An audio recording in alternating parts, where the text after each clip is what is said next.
You're listening to InterviewTime. A couple of years ago, I started following an Instagram account called Regressionary Movements.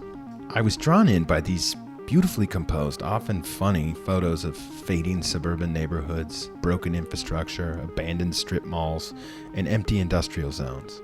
The photos gave me this eerie feeling that I was somehow gazing into the future, at the ruins of our own civilization. Regressionary Movements is the work of award-winning Long Beach-based photographer Michael Wells. And Wells, who trained as an architect, is interested in the different and sometimes strangely original ways people utilize, repurpose, and adapt the spaces and landscapes around them. In this episode, Wells and I discuss his creative evolution as a photographer, the meaning of regressionary movements, and his important work examining the weaponization of the Sonoran Desert along the Arizona-Mexico border. Michael Wells, welcome to InterviewTime. Oh, thanks. Do you kind of remember when you first became interested in photography? Yeah, well, I started taking pictures when I probably always took pictures, but when I was young, it was film, so it was kind of expensive, and so like I couldn't just take pictures all the time, but I kind of started taking my own pictures when I was a kid. In high school, I guess we started taking skateboard pictures. So I'd skate with my friends, and then we would shoot each other. And I was, into that. So, and we made, one of the projects we did was we made like a little zine. And so we had to take the pictures. And then I started taking a little bit more stuff than just the skating of us, on the local spots.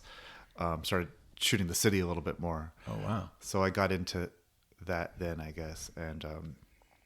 And yeah, so then I kind of just got hooked, I guess, a little bit. I still wasn't taking like tons of pictures, but I just got into the process and like things you could do. And I had seen things. Remember with the first camera, like long exposures where you'd see like trails of car lights or something, like something like that, like trying to figure out how you even do that, so that was kind of like a fun thing to figure out how to do.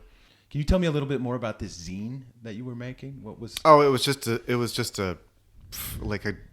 dumb skate. We wanted to make our own skateboard magazine. It was awesome, but it was a magazine of us skating. It was like little interviews of friends. It was for a graphic design class, so it was called Dipped. It was pretty good. But awesome. The Belmont Hustlers was our little crew. So you were the photographer. Well, I was the photographer on the zine for sure. And so it was like in that class we were like four friends in that class, and it was a graphic design class. Yeah. And so we had to do.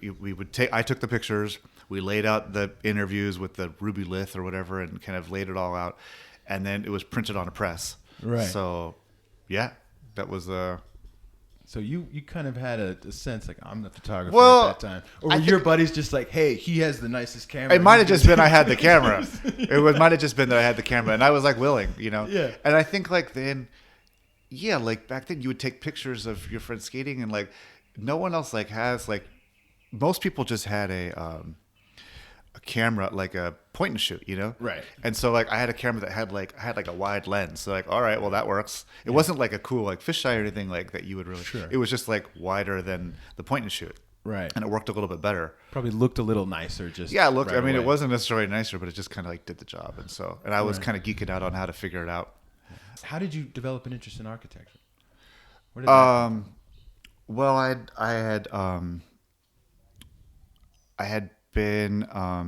was kind of studying art history at the time. Wasn't really sure. I really liked art history, and I kind of liked archaeology. But I knew that I was getting the inkling that it was quite a bit of schooling that I would be in for the rest of my life. And then, the job is basically to stay in school, right? And be a professor. And I wasn't quite sure that I was up for that. And I went to this. I was really lucky, and I got to go to Florence for like a semester, and I went there, and I went to Milan, and there was people making furniture was just taken like. People were really into furniture, and there was like magazines. I saw like Abitare and Domus and all these magazines for the first time that I didn't even know existed. There was like this whole contemporary. I had like seen it in like you'd see in like a movie, like some cool apartment, but I didn't even know that was like, I didn't put it together that was actually a thing, that someone made that and there was a whole world around it. Because there was like Levitts. Like I don't even know where you got furniture like that. I didn't even. And then I was just so into it. I came back and I was like, I want to like make furniture like that and find out about that. Right. And I found out about this program, which was an environmental arts program at the time. And it was a design program and they made a lot of stuff. And I was like, this is awesome. Like I want to do more of this. And through that, it kind of became more, I realized that like furniture and design and architecture are all kind of connected, which I didn't quite know at the time. And it was up my alley. So I was into that. But in the middle of my schooling, there was a change in the head of the department and things were changing. Right. And they were just moving it around a little bit, which is totally fine. But I just didn't really jive with the way it was going. And I really liked doing photography. So I just took as many studio photography classes or any kind of photography classes I could take. But I finished in that department, in the design department. And when I got out of school, I got work I kind of was like, well, I could work as an assistant in photography, but I didn't really know about that. And I ended up getting work in an architecture office. So I did that. And at the time was really interested in urban design and kind of the city. So it wasn't like, even though we would do a little bit or I would work on a little bit of building houses, it was more about larger projects like campuses or, laying out of zoning or codes for a whole bigger area, kind of writing these rules that people would then use to design. Right. So is it like sort of like policy structure that then you can build? Yeah, you kind of build these like kind of you would write a list, basically zoning and code.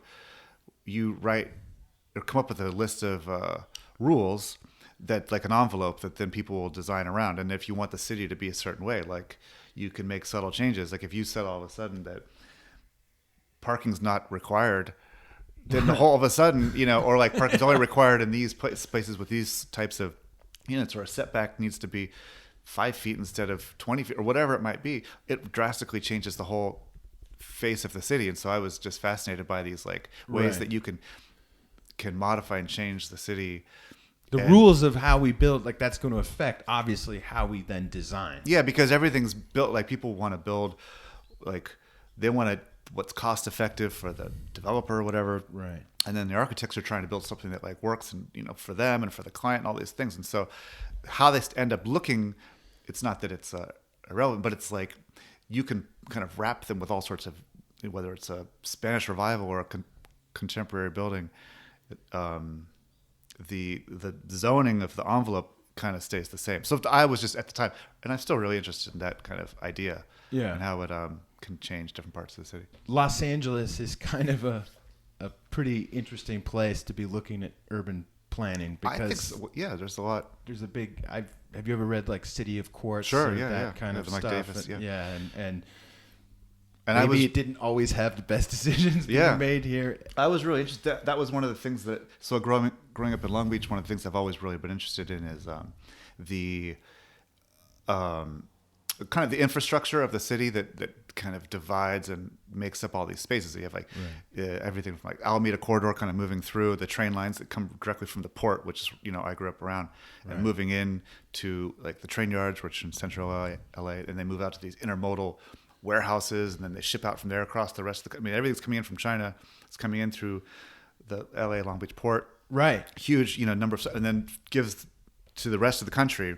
And then there's also, have the layers of the freeways that have divided communities that were pre-existing, and the streets and park, all these sorts of layers of infrastructure, and how they divide up and make these spaces that we kind of live in, and how they change over time. And so when I was working there, I would just take pictures for fun, like whenever I could. I would go out and try to take pictures of these like conditions. I guess I would say, like this is like a giant coke processing facility, or this is the Alameda Corridor, or these are these warehouses. And I don't know. I just have been doing it forever. Like ever since I started to get really into it, that was the first thing I started to photograph for personal. I mean, just for fun.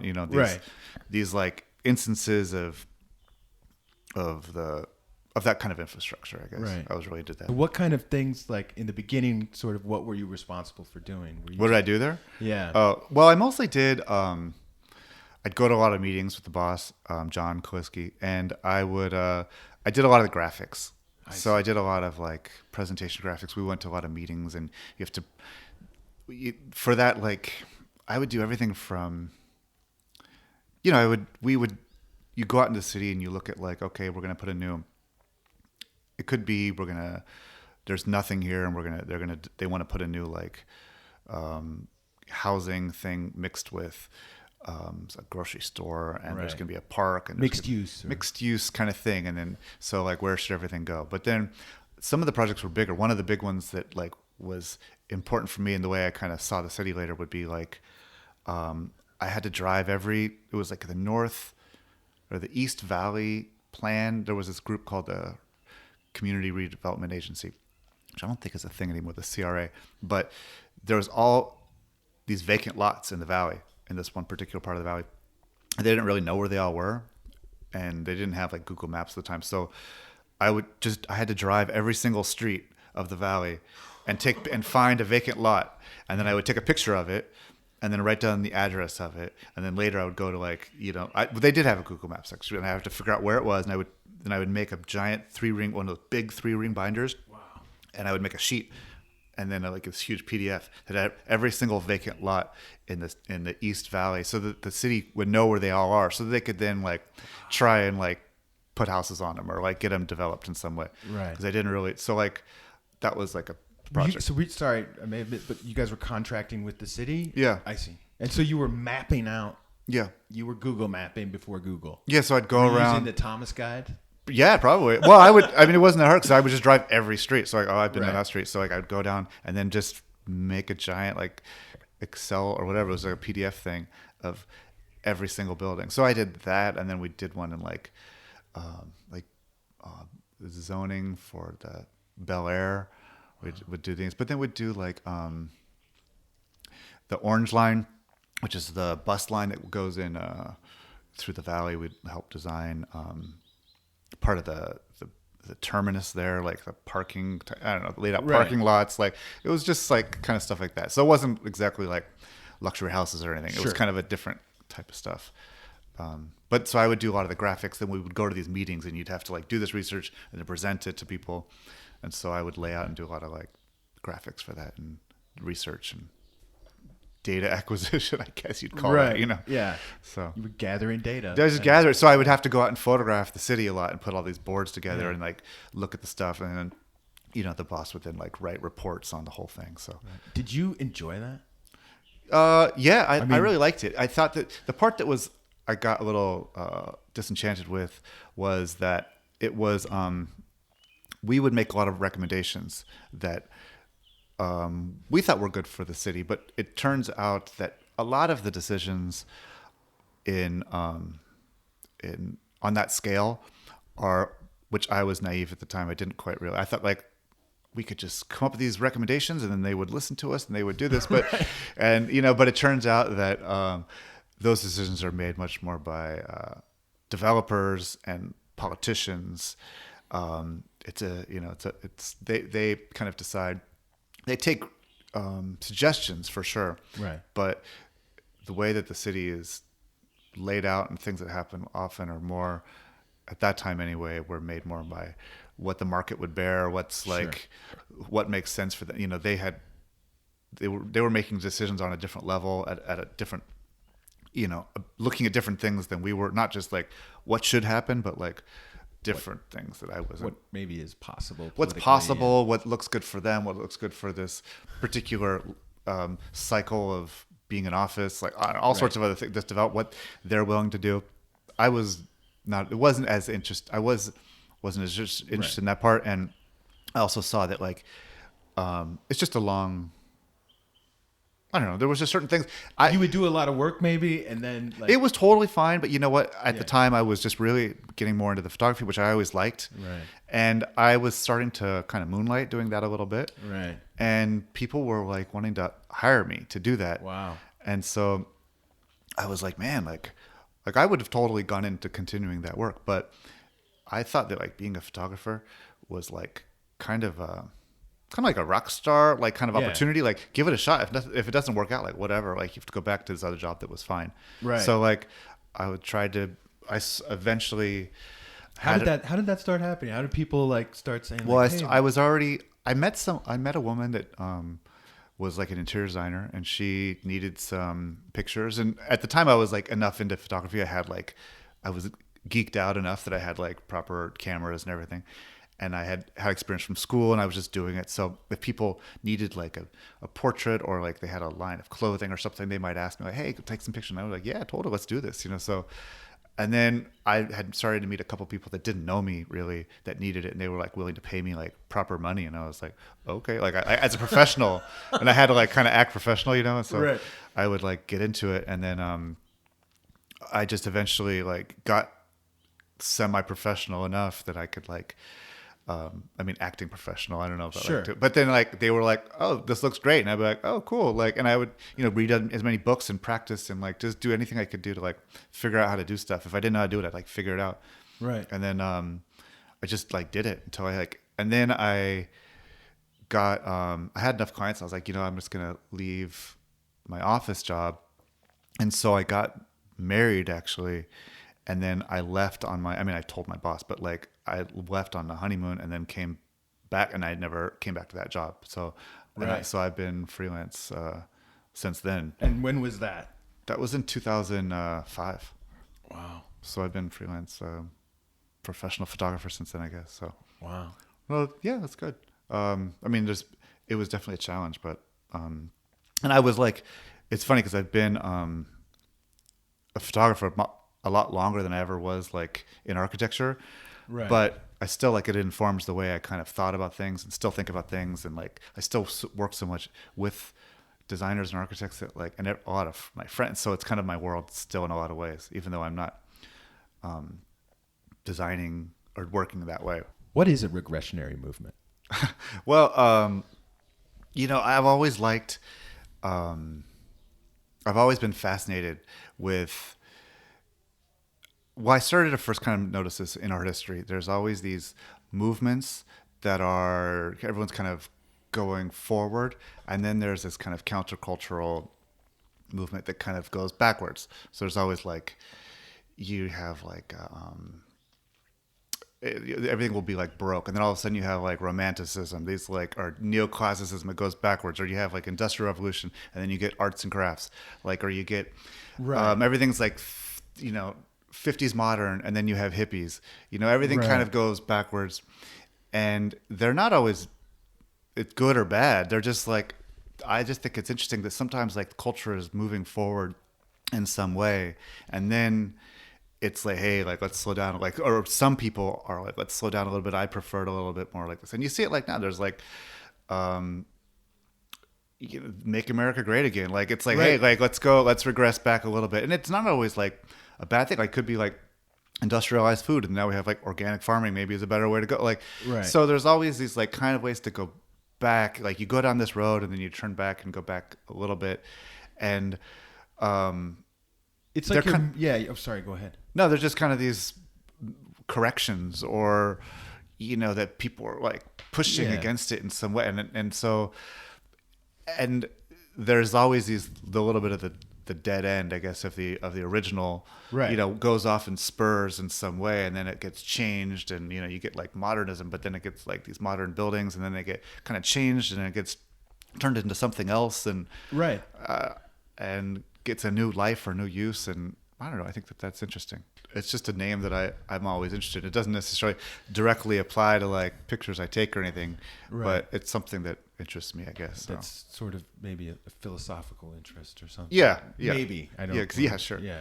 The first impression I had when I saw these photos, it's almost like it's interesting you say archaeology too, because I feel like you're showing us sometimes, or when I'm looking at these photos, I'm thinking, this is like I'm looking at the ruins of the civilization that I live in now. Well, in a way. Yeah, it's funny.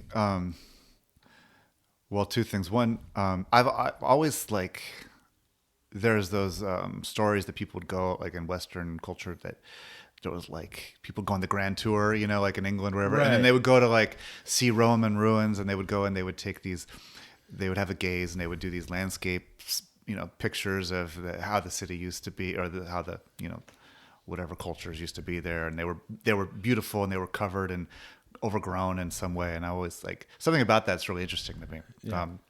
But it's funny because I don't always like think of people say like, oh man, these are pretty dark. And I'm like, man, well, a lot of times like I think of them often as, this is going to sound weird, but like opportunities maybe. Like people are like doing exciting things with their spaces.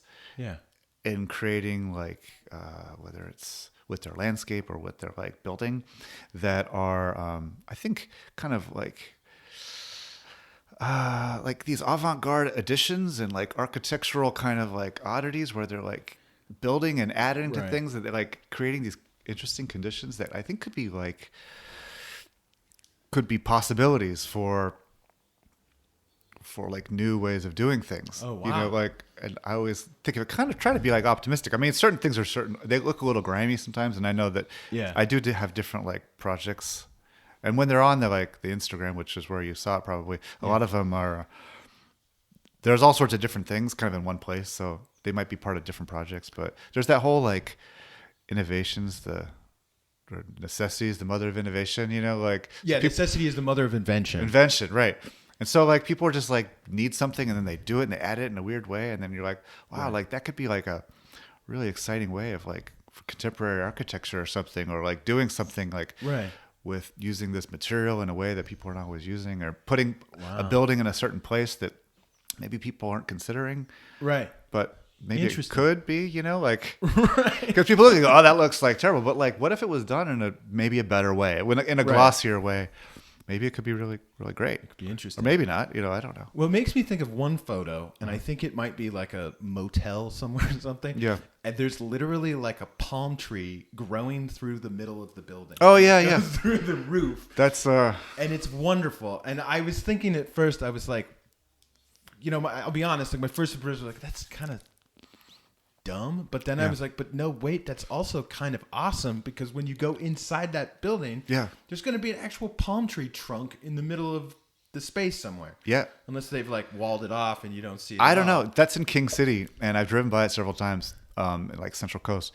And I think it was probably some, you know, mid-century thing where they're like, oh, we'll have a palm tree in the like foyer here, and it's just like, but it's gotten really big. Yeah. And that's one of the things that I'm really interested in is but yeah, it could be an opportunity. Like, what if you had this whole building with giant trees growing through it? Like, that'd be fucking awesome. Like, like it could be really, really cool. But and then when you see that, maybe it looks like maybe it's something bad happened. But I think it could be like something great could happen. Right. But yeah, I'm always into plants, because I shoot a lot of like plants that have gotten really big, and a lot of it is that I'm kind of interested in these mid-century kind of planned communities, that were basically these modernist layouts that were really kind of constrictive and made, you know, to control the people that were living in them to live in a very specific way that the designers thought was the ideal, or this kind of utopia. But then over time, different people have moved in and changed them and made them their own, which is kind of exciting. Yeah. And then but the plants themselves, the plants don't really have any inclination of what people are trying to do. So they've just continued to grow. Right. And it's kind of this half-life, I think, of like, you can like tell how old this neighborhood is by how, you know, huge that palm tree is, or that, you know, giant cypress. I see. And so they're just like so huge now, and people don't really know what to do with them. It's kind of a time signature. Yeah, right? You know, like, oh, look at how big they are in this neighborhood, or how fat they are here. Like, and yeah, no one really knows how to like what to do with in landscape design in these neighborhoods. It's just, I mean, some people, you know, wrestle them and do things with them, which is kind of exciting too. And that's kind of maybe an issue with that kind of utopian planned community design, is that you got to keep up with it. So if you don't keep trimming the trees and they're going to grow out again. They're just going to do their own thing. And, you know, but yeah, it's just all kind of like living. It's going like the community are making it their own. They're changing the buildings. They're adding stuff to their houses, and the plants are doing their own thing. And, it's all kind of it's all evolving and moving on, which I think is pretty exciting. Was Regressionary Movements, this work that you're doing, was this intended to be shown only on Instagram, or do you show this work in other places? Well, I started that account because I had like a personal account, which is just, I mean, it's just my like I had shared some pictures like that, but I also have like, family pictures, and I've got clients. It's just kind of like, your normal family stuff. And then I wanted to start, actually wanted to start a professional account with my professional photography, which is, I tend to do a lot of like architecture and interiors and, commercial photography type stuff. Right. And I wanted to start one that was just that. And I didn't want to either have like my family stuff all on there, and I didn't want to just like bore everyone on that account that I already have with my all just work, so I didn't really know how to do it. I still don't really know how to do it. So I was like, okay, I'm going to start a professional account. But it seems kind of like a lot of pressure, I thought, to like make it look good, because people have these like super, very beautiful accounts and stuff of all of their professional work. And I was like, you know what? I have all these pictures that I've always that I've taken forever. And I'd kind of like come across, I was like, oh, people like post just these like pictures. I didn't even know this was a thing. And then I was kind of learning about like hashtags and stuff. And I was like, oh, and then I was like, I've got pictures like that. Like maybe I'll just start with that. I'll make an account of just my like personal work, kind of like low pressure, to like see how it works. Yeah. To like, maybe people would like it that way. Like, and if they don't, whatever, like, I don't really, it's not like it wasn't like my professional work. Right. It's not like, I was like, so I'll just do this. And I started it just sharing pictures, and then like kind of figuring out like, oh, if you do like this and you put this picture, people look at it, and because I was like, it was just a template to like, okay, now I'm going to do my professional one over here. Right. But so it was kind of almost like originally just supposed to be like a sketchbook that would help you kind of. I mean, it was fun to share the pictures, but then you like kind of learn about it, and there's like this whole community of people that also take similar pictures, and you learn about them, and I've learned all sorts of stuff and met people, and it's been really cool. And honestly, I've still never made the professional one. I'm still stressed about it, because I'm like, well, I noticed that the professional, the M. Wells photo page that you have associated actually has less followers than the page. There's only one picture. I've never started it. Right. It's never actually happened. It's never happened, but I'm going to do it soon. Has Regressionary Movements though? Has that brought work to you though? No, not really. No. I mean, actually, I had one.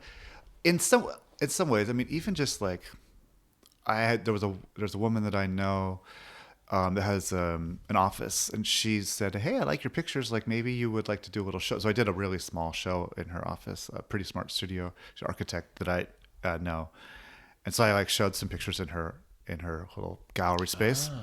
Okay. But it wasn't anything like, it wasn't nothing really is like, but a lot of times now people just know that you're up to, like friends will go, oh, like I saw your pictures, those are cool, or you should do more of this, or I'd love to have a print or something. But I never really I've always wanted to kind of do that world, but I never really got into the fine art world in that way. I just always took the pictures, but I never like did anything with them. What's your process? I'll get some I really love driving, and I like going on road trips, and because it's just like you're not looking at your phone, or you're not thinking about other things, you're just like driving around. So whenever I have free time, an afternoon or like a few hours, I'll just like drive around and look for things that are interesting, and I'll go to like a certain place, like I'm trying to like work on a certain thing, so I'll like go there and like go to an area where I think I might find something that I might be looking for, and sometimes you see some stuff. And I mean, try to work on certain types of like bodies, I guess. Mm-hmm. And so like I'll work to just like, okay, like it's like a habit of mine, like going back to the architecture thing, but like to like try and get a certain thing, like I need one more on that, like, right. But I try not to do that, because it's like it's freeing, but it's also like against my like intuition to like I need another, I'm looking for a certain kind of thing, and I don't want to do it that way. I'd rather just like getting types of things that may or may not be connected so tightly.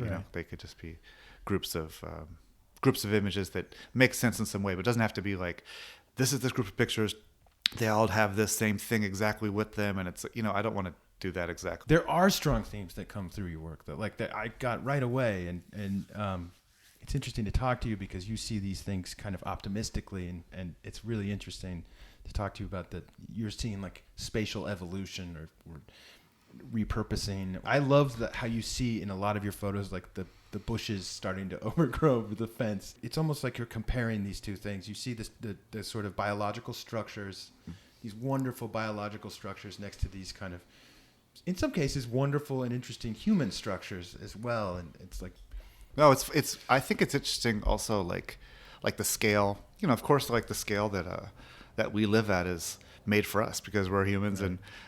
And sometimes you see these huge spaces that they have to be, like maybe it's a giant train yard, and it's huge because they have to move so many containers, whatever. But then there's like a trash can that's like seems so small in it, right. You know, and it seems weird. But like it's just made for like you can't make it. Doesn't need to be a giant trash can because it's a giant space. It still like has to be human sized to deal with human stuff, and humans are gonna have to use it. Yeah, it's all our world. We've created the whole thing. You know, if it was a mouse world to be a mouse, like so it's something. Sometimes it's kind of funny to see it like placed against the larger world, and I don't know, there's something in there. How do you feel? Because so regressionary movements, you've dabbled in social media. How do you feel like social media has it had any effect on the way you work, or maybe the photography industry? Do you think about it at all? I do need to on my professional level, like I feel like I should have more of a presence. It's a little frustrating because things go by so quickly on that level, and people, kind of need imagery so much. Everyone does, and so you have to kind of produce these things. But maybe it's fine. They just kind of, if they're excited about it, so that part's a little difficult to like tackle. But on the personal one, the regressionary, I think it's fine. Like I think it's, I don't know if it's affected my work. I've definitely like seen how people look at different. I've learned a lot more about different parts of the country or the world and how people have different perspectives there. And I've seen like weird like trends that I guess come in and out, and so that's always interesting. Right. And I've kind of like met people like virtually anyway. I've never like. I've only like seen people like one time. I've met someone like and actually met them physically, but yeah, it's like it's an interesting world. You've found other communities out there through social media, people doing the same things that. Well, you start to see like you get, I don't know, maybe it was just through like recommendations or whatever, or you start to see through like maybe through hashtags or something, and then people that like find you, you're like, oh, this guy's like. This woman's got like cool stuff, and then they're taking something like, oh, they're like whatever it is, like maybe it's something. And what I think is actually really cool is that like we were talking about the angle that I might come to the things that I take pictures of, and someone else might take similar pictures or of a similar subject, but they might come to it from something completely different, which is kind of awesome, So and that the weird part about the social media is that like you don't really get to have those. I don't know. It's a weird place for those kinds of conversations. Doesn't really happen. People just see these pictures in this kind of like arbitrary algorithm timeline, and they just kind of get brought to them in some weird order. So that used to kind of bother me, but now I just think it's like whatever. Like they just show up when they show up, and you can't really control. Like I think if you wanted to do something specific, like this is this group of pictures and they need to go together in this order and they're all tight, like that would be difficult to do. That's not the right way to share them. It wouldn't be right to do that on social media. I would struggle because I think you'd want to control it more. Like if you make an art book, a photo book, you're like each page is in an order and you want to see this one, it's all part of this thing and this is part of this.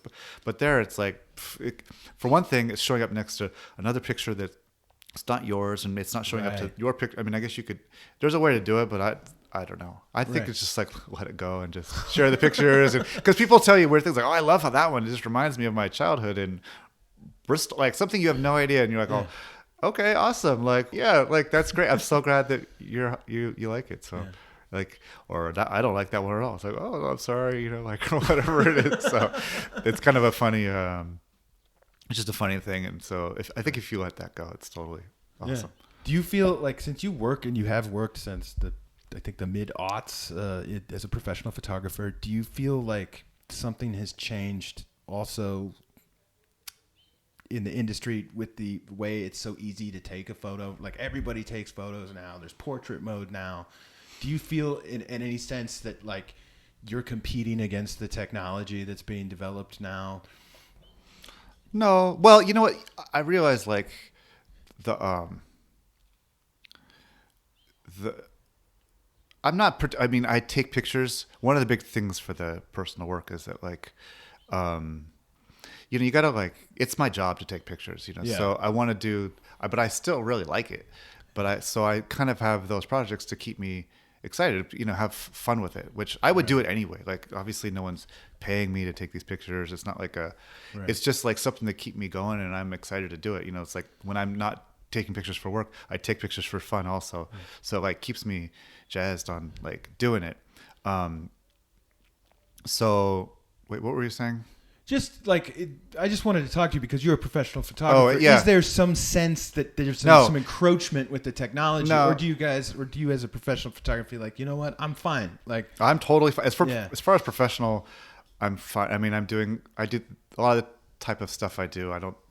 It's not like real sexy type stuff. And I mean, some work is glossier than others, but and as far as the personal work, I mean, it's not just the part that I'm interested in is not just like taking pictures. Like it's I'm more interested in I'm interested in the ideas behind them and putting together groups of pictures that are part of something that has like an idea and how those pictures work together to strengthen that idea. Right. And so they work as a body or as a group, hopefully, to kind of like, like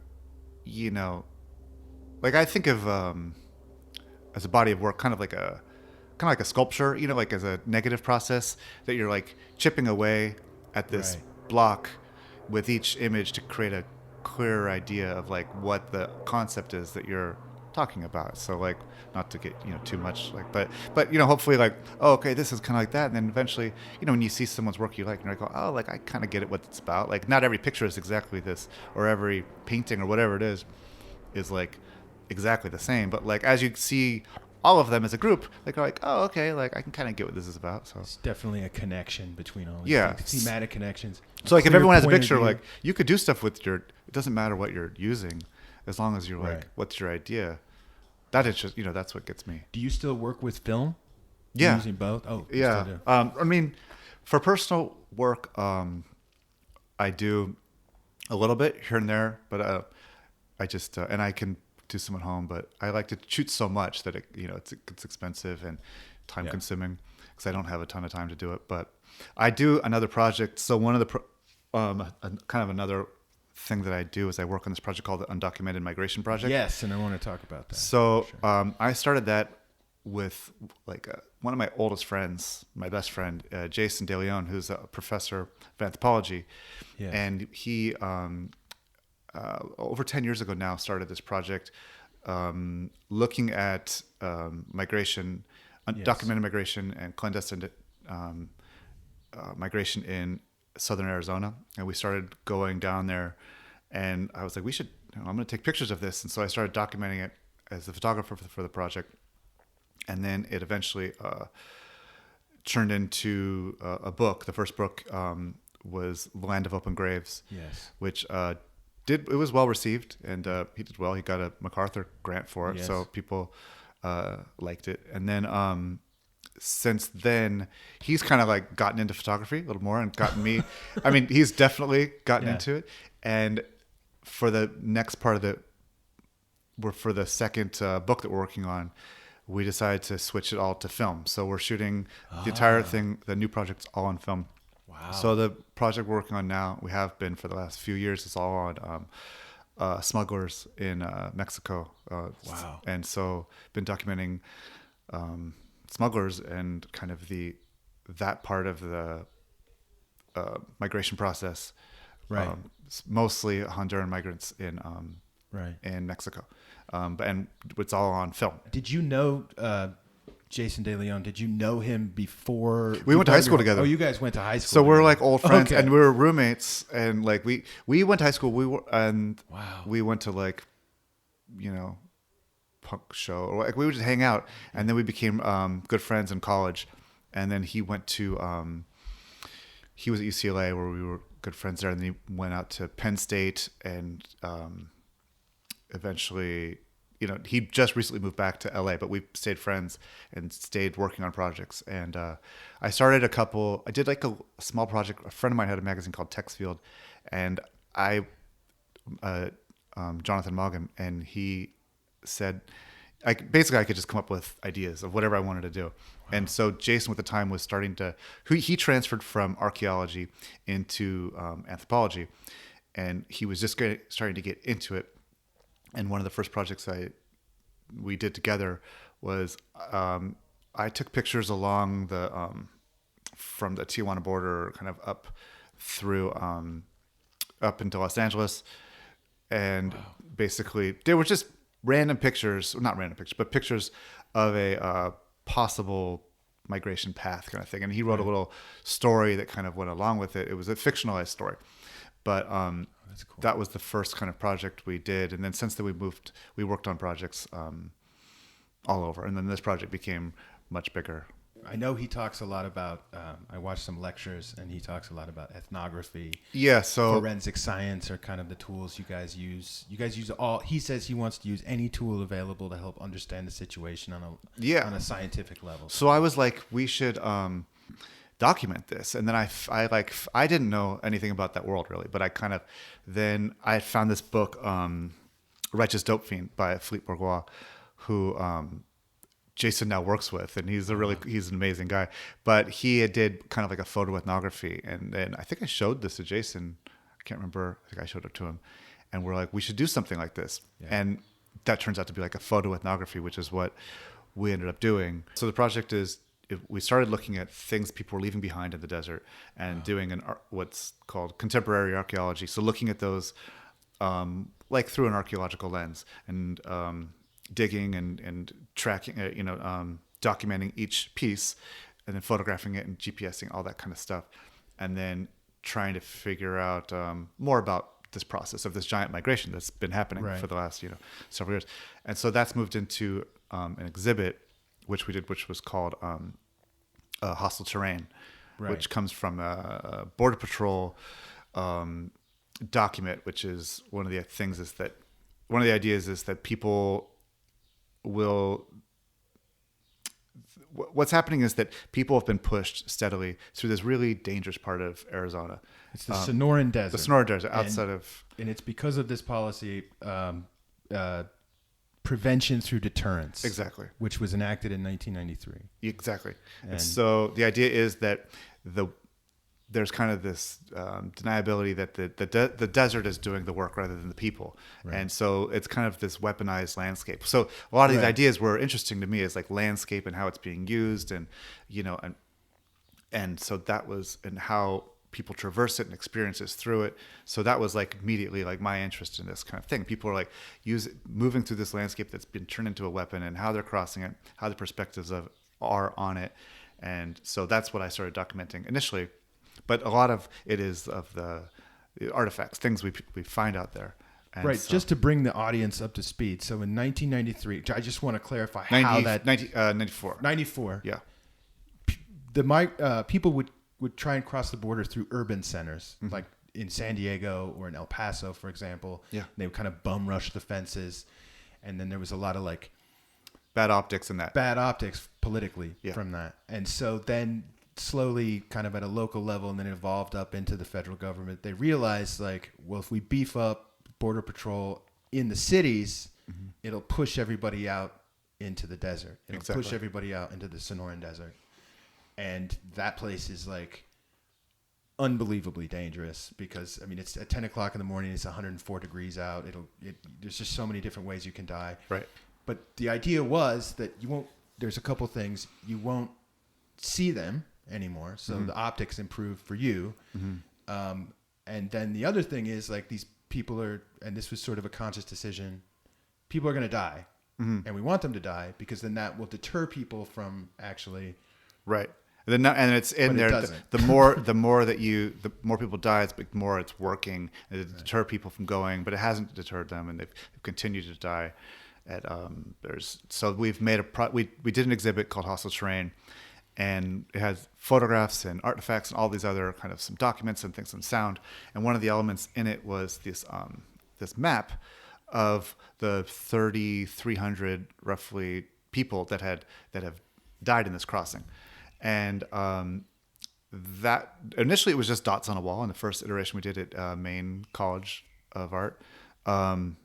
And it was, people were interested in it, but they didn't quite know what it is. And then the second iteration of that was Jason had his students fill out toe tags of because all those dots were exactly, it's taken from the medical examiner's office in Tucson. So all the data is there. And so they wrote down on toe tags all of the names and the information of those people, that whether they were identified or unidentified. Right. And so then it hung up, and then it really hit them. Like right. Exponentially, it was very powerful for people. We've come to tell. You're humanizing something that is often just treated as a statistic. Right. You're showing people. And so he had his students do it. And then the third iteration did it. We had people locally fill out all of the information. I think that one was in Lancaster, in Pennsylvania. I can't remember exactly which one, but now there's been several of these, and now that's kind of this HT90 Hostile Terrain 94. And so that's a standalone exhibit that's traveling all over. But so people locally get the information and they fill out all the tags themselves. Oh, wow. And so it becomes this part of a participatory type thing where local people fill them out, and then they're hung up exactly in the right spot. That person died there. That's what they're on the map, geolocated. And then it's on this map and it's up, and it's kind of a pop-up type thing. So we were supposed to have 200 of them that were supposed to be happening starting back a few months ago, leading up to the election, and the final one was supposed to be at the Smithsonian. I see. And there was a lot of travel this summer that all of it's kind of stopped. A lot of the exhibitions, there was an exhibit that happened just the other day, an online version that was through in Santa Fe. Yes. But Center for Advanced Research. Exactly, the SAR, yeah, and Site was another group there. But so people are doing online versions of it, and some of them are just being postponed. But people are still involved, and it's still happening. And there's an online version, and HT94. If anyone's interested in that, get to just search that Hostile Terrain, or HT94 is the Hostile Terrain. I think is the Instagram. Undocumented Migration Project is the website. So there's volunteers that are needed and people. So if anyone's interested in that kind of thing, so that's the current exhibit part that's happening with that project. But so I just documented, and so in some iterations there's been photography that goes with it. But then there's a lot of like articles that they need photography for. We've worked on, and then there'll be new books that are coming out with a lot more imagery. So right. Does he use your work also in a scientific way, or kind of in a forensic way himself, or? Some things are, we've taken pictures where, we just take a lot of pictures, and then sometimes you go out there, but they're not exactly forensic. I mean, there are more, like they did some forensic work, but there's more students and researchers that are doing the more like forensic. Right. He always gave me shit because I would like not want to include the scale in my foot, like, cause that wasn't really my strength, was the, right. And, and also he runs a field school out in Arizona for that part of it, where there's students out there that are there like every day and, for like a month, and I could only come out for like a week or something. Right. So, but the pictures end up used for a lot of things. You guys so you just said now one of the most recent, you're going to be shooting film, you're going to be working with smugglers. Yeah. How do you guys stay safe doing this? What's the... Well, yeah, we've done it for a few years, and it's been okay. There's definitely some like characters. And you guys are going into the Mexican side and then back into the United most of States side. It's all in like Chiapas and then Mexico City, and then just you meet people and you kind of just hang out with them. And from what I can now gather, like that's what ethnography is. You just kind of like hang out, and just do a lot of hanging out and drinking beer and people just hang out. And so you're kind of forming relationships with people. It's not about like, it's not an art,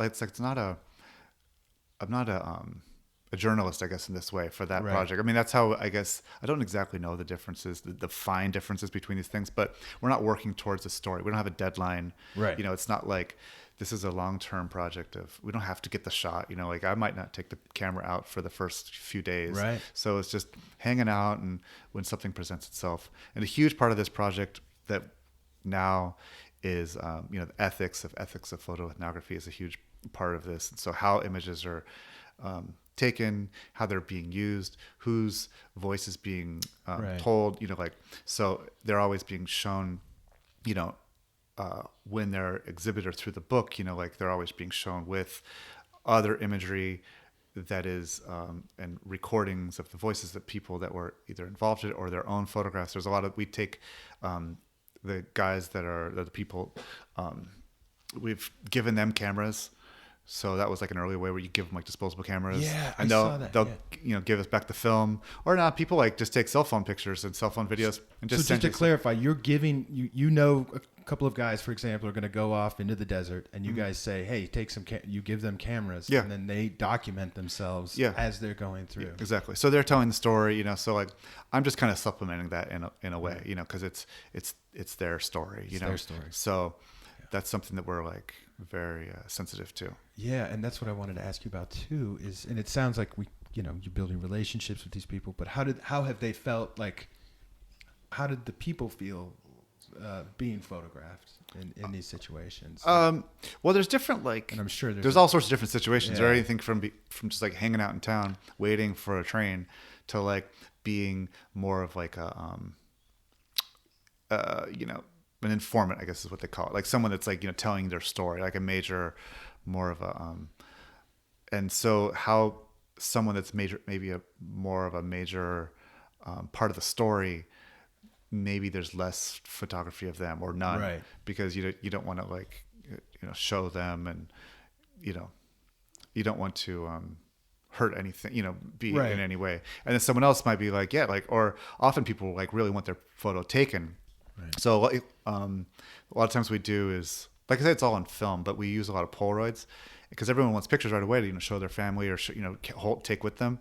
And so, or it's because they want you to like text it to them so they can have it for Facebook or whatever, you know. Wow. Like, oh, we don't have it, so, but we take Polaroids. So the people are actually asking you, they want a photo that, we're talking about the people going across the border, they want a photo for their Facebook. Yeah. But a lot of this work is not, these are people that are not at the border. Okay. This is like in, you know, I see. Chiapas. This I is, see. you know, hundreds of miles, you know. Right. And so, and these are people that are just on the journey, you know, like they're going there, but it's not like they're not there yet. Yeah. And so we're talking to them about what they're doing, how they're planning, about, you know, what's their thought process, you know, like what do they have packed with them, you know, just kind of basic stuff. So we shoot 2 Polaroids and always give them a copy and keep a copy so that people can have a record of all this. And it's really funny. You'll meet people much later and they'll show you their Polaroid that they've had. Wow. The people exchange them. So Oh, wow. people have liked that.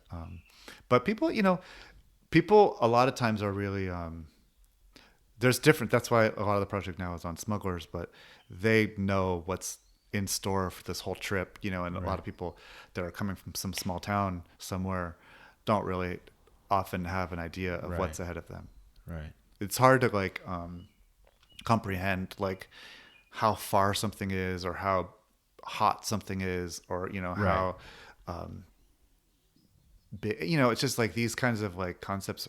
It's hard for anyone to imagine that hasn't done it. You know, it's hard to like know what, you know, Nogales heat feels like in the summer, you know, when you're not from that, you've never been there, Right. and you don't know that like what, you know, 8 days of walking feels like, and how hard it is to carry that water, and, you know, that you can't possibly, it's like there's no way to prepare for this mentally or physically. You can't possibly carry enough water. It's incredibly dangerous. Like there's no, so people, when you talk to them, it just, I think that some people like, oh, I've done it, but there are records of people that have made multiple attempts or have gone over, got thrown out, coming back. Oh yeah.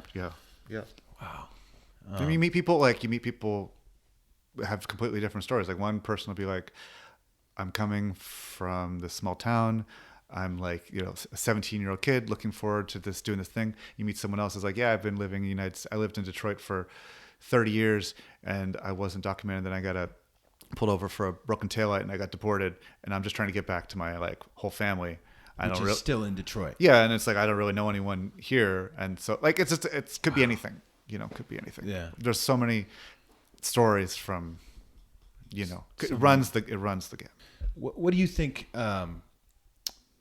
is most sort of misunderstood about what's actually happening down there? I don't know. Like it's weird. Like I've been working on this project for a long time, but I think that, and I still don't have it's such a complicated thing, and we're not like policymakers. Like right. I don't make like decisions on this stuff. I mean, I have like ideas, but it's this completely complicated project where each different side is connected to another. So, it's and so I don't know. I think my hope anyway is that more people learn about it and they're more educated, and they would then make more informed decisions, whether it's through voting, number one, also just like people they meet and having an open mind and having an open mind in different people's experiences that they might not know or understand. So maybe, if you meet someone that's coming from someplace else, you keep an open mind when you meet them. Don't just judge. Yeah, less judgment. Open mind. You know these people. You don't know where people's history, any person's history. So, I think it's generally to educate yourself and have an open mind. You have witnessed, I think, firsthand. You guys have witnessed really like kind of unbelievable human suffering and tragedy there. How do you go on a trip out there, see these things? You've seen corpses in the desert, things like that. How do you come back after that and kind of go back to your family, or do you have trouble with that, or are you able to kind of? It's with I'm never used to it. I'm never over it. As far as the working in the desert, you don't like. You do get away from it. You do get. Yeah, I don't know how to even. I mean, I'm not like I'm not like one of those adventure like war zone type photographers. I'm just going out and doing this, meeting these people. I'm not a thrill person, and the stuff with the smugglers can be a little sketchy. That definitely was like worrisome. How do you how do you guys stay safe with that? It's just getting to know them and building a sort of certain level of trust with them. Yeah, basically. But and they're known as coyotes, right? Is that or is that yeah. And that role is it's a lot of it's all organized by various organized crime, and it's definitely like a tough world, and it's not like forgiving for mistakes that people make. So that part of it is nerve-wracking, and we spent a couple of years in the field doing that, a few years, but as far as like going back and forth, I don't know. It's hard to. It's a weird. All of the work. So like, when I work for my professional work, I take pictures of like $1 million, multi-million-dollar homes, and I go to these places, and like, I can't relate to these people, I mean, I relate to how it works, and I like them, and they're all really nice people, and same with when I'm in the desert. You meet a lot of people, but it's another kind of world for me. It's not my daily world. It's that I'm there and I'm immersed when I'm there, and I'm completely like there, focused, but it's not like. So there's like this kind of weird disconnect that like I'm not always relating to the people on a personal level, even though I try to. Sure. And that's why, I'm just there to like document it, listen to the stories, and kind of like be there. So that part of it is always a little bit weird. But I mean, you never like, if you're a person that like, if you're some sort of a person that a journalist in some way, you're hanging out with, I don't know, Axl Rose, like no one's going to identify with Axl, right. So it's just, that's kind of the job, I guess. It's just part of the work. I guess you could kind of get used to it. You're working it like every end of the socioeconomic spectrum from, like celebrity homes, some of the most beautiful homes in the country, and then kind of this crumbling suburbia and industrial zones, and then also literally migrant stations. And I was just curious, like, does your work in sort of one of these spaces inform the work in another space? Are you using different techniques in the different spaces? No, well, I think I try to sometimes.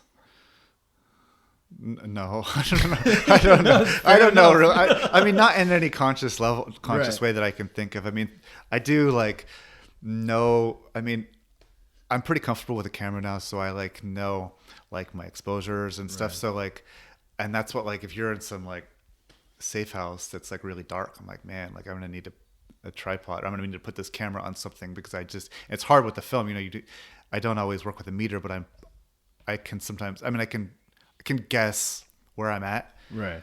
And so I'm like, this is going to be difficult to take a picture of this space. So like, I'll be like, I need to like, you know, and I'm shooting in a house, same thing. Of like, I'll have a tripod and I'll have all the time in the world, you know, I can go, you know, have a pastry or something. But, but sometimes you're like, how to like just sometimes focusing on the technical, like just kind of helps you zone out about other things, you know? So, so that part of it, I guess, being familiar and just working with the gear, like you kind of forget about it, I guess, in some way.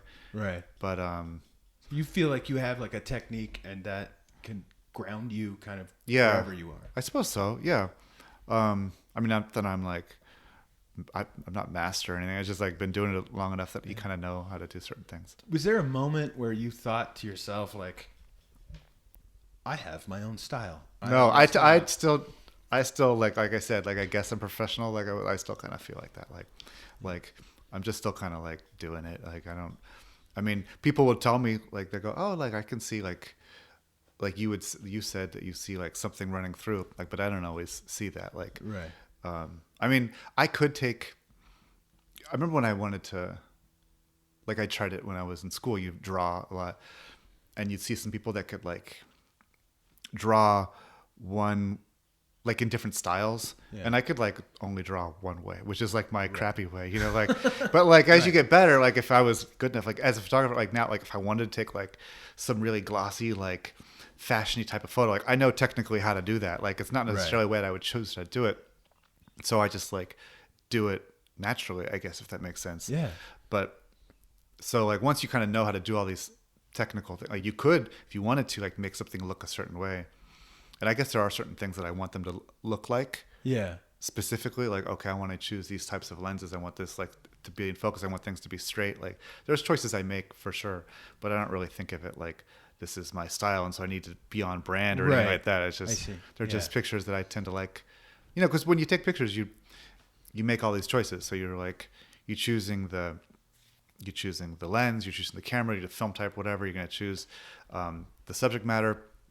The time of day, you know, anything that you can choose, then you take it back to your computer or your lab and process the film. Then you make all these choices whether or not you're going to crop it or not. You know, which picture of those pictures you took. If it was a picture of a building, did you take 5 of them? Well, I like this one, and then, you know, so it's just all these choices. Then you eventually show that like tiny percentage of, you know, of all these choices that have been made. Right. So eventually, that's just your like, you know, that's the outcome, is this series of choices. Right. And so like what you talked about earlier, kind of that sculpture idea, you're kind of whittling away everything that's not the photo. Right. Yeah. I think so, you know. And it's probably more about the idea behind what you're trying to capture, maybe in the moment, than some kind of overarching, definitive Michael Wells style or something. Yeah, or like a lady asked me at the airport once. I always trip out on this. She was like, we were at the airport bar, and she said, oh, so what's your like best photo you've ever taken or something? And it made me think of like, there's like these epic photos that people have, you know, but like, I don't think I'm that kind of like a photographer where there's like that photo of the like bridge and then like, or whatever it is. Like I can't, I tend to more want them to be like 20, you know, and that like tells that one idea rather than, I mean, like I don't know. Series. But it made me think, I never even thought about that. Like and I was like, I don't know. Like, I don't know if there is a good. And you spent the next 48 hours mulling over. I was on the plane to New York or something, probably thinking about like, do I have one, or maybe they're all crap. I don't know. Like, so right now you've got a project going on. You guys are now taking photos of you have the smuggler thing, and you're working on a book with that. That's coming out. Do you have any other projects coming up right now? Like you're looking at? I'm working on a couple things that like just personal projects that I haven't shared too much with, but hopefully I'll get to do something with them. I would like to. I have one that's a little bit more of like documenting something specific in the city, and another one that's a little more abstract. But I'd like to try and like put them out, or just I never really do anything with these pictures. It's just the regressionary ones. They're just like pictures I take, and so it'd be fun to like put them in a little book or do a little show. I mean, no one's doing any of that stuff right now. Everyone's kind of locked up, but I don't know. Even if it's just for me, I'll do a little something. If I don't know if people want to see it, but yes, if they did, that'd be cool. If you were going to give advice to a young photographer starting out today, what would you tell them? What would you tell them? I think just to like first of all, just take. Well, now you don't have to pay for film. So just take like as many pictures as you can, and figure out like what you're interested in and what you're not interested in. It's not as easier to like know what you're not interested in, and just keep figuring it out, like what kind of what works, and then just like keep doing it.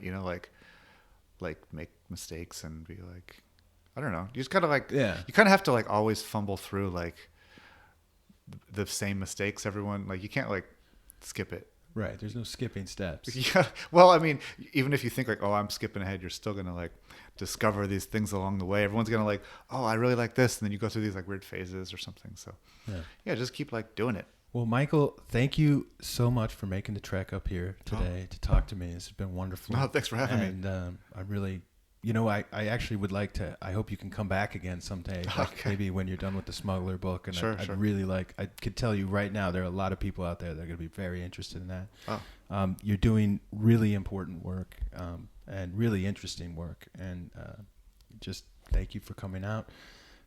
Is there anywhere where people, just let us know where people can find Regressionary Movements is on Instagram. Yeah. That's probably the best way to find it. Yeah. And then your website is mwellsphoto.com. Yeah. And you have you have this, that, and the other on there and all these sections. Oh, yeah, right. Yeah, different sections. A wide range. And then the Undocumented Migration Project. Yeah, where are all the things? Undocumented Migration Project. It's really important. And HT 94, Hostage Terrain 94 is the one that's happening now. And there's definitely a need for people to donate is one, but also just donate their time. We're doing an online exhibition, so I don't know when this is coming out, but we're working towards having people read individual names and putting together a version of that. And there's always a need for someone to, a part of that. So check that out for sure. Excellent. Well, Michael, thank you so much. Yeah. Everybody, you've been listening to Interview Time.